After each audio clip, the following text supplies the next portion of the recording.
The Jamaica Gleaner letters to the editor for July 18th, 2025, and the first letter to the editor, written by Patrick Gallimore, is entitled Strive to Build a Better Country and Help Those in Need.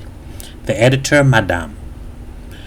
It is quite obvious that many countries worldwide do not want and have respect for the people of color.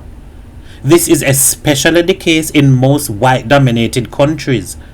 Not all Caucasians are like this, but sadly, too many of them are. If someone is a person of color, were born, reside, work, and pay taxes in a white-dominated country, that country is as much theirs as it is of other citizens, regardless of race. If one is a deportee and one has been sent back to Jamaica, they must strive to be a good citizen. They should not tell lies or get involved with crime and corruption. And importantly, they should not steal and or kill. On the contrary, they must do their best to continuously build the country while building their reputation. When we build our country, we contribute towards leaving a lasting legacy. Jamaica is a developing country, but our Creator is with us and will take us through the darkest night. Jamaica needs to strive to become a developing country, not just in words, but through hard work, dedication, determination, and changing our mindset. Our national hero Marcus Garvey had a first world mindset and mentality, and hence his exceptional and unparalleled achievements, which are recognized internationally. The more prosperous the citizens of this country become, the more that prosperity needs to be shared with the less economically well-off through philanthropy.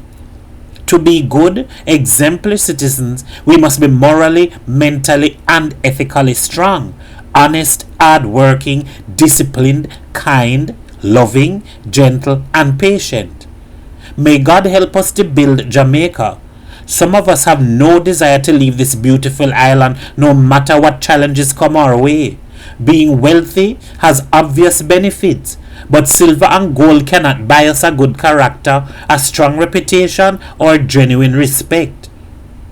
For Jamaica to become better socially and economically, we should strive to do as much good as we can for as many persons as we can, and for as long as we can. I am Patrick Gallimore. And our letter of the day, written by David Abrikian, is titled, What About Haiti? The editor, Madam. It has been voiced repeatedly that the situation in Haiti calls for serious involvement from CARICOM. In fact, it seems that every country in the immediate proximity of Haiti should get involved. Military personnel from Kenya, over 7,000 miles away from Haiti, have led the initiative, much to the general dissent of the Kenyan populace, an attitude that can hardly be labeled as unreasonable.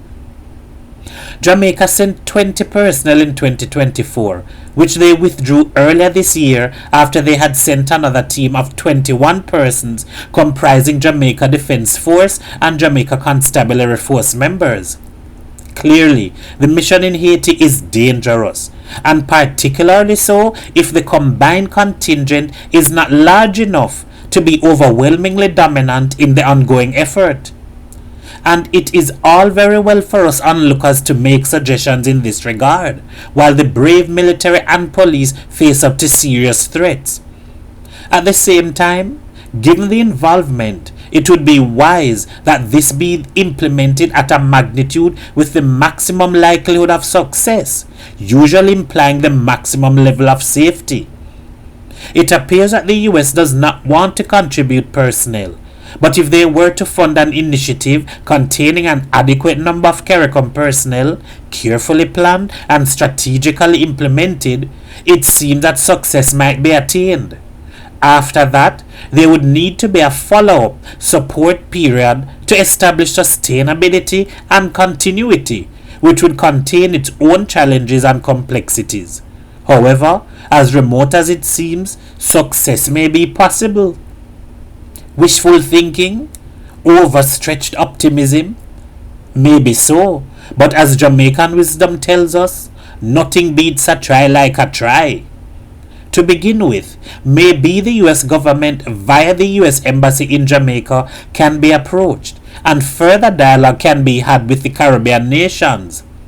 Haiti, with a history punctuated by externally imposed conflicts and pressures, certainly deserves a full-fledged initiative of this sort. And every country in the region, regardless of their standing in the power hierarchy of nations, US to St. Kitts and Nevis, stands to ultimately benefit. I am David Abrikian.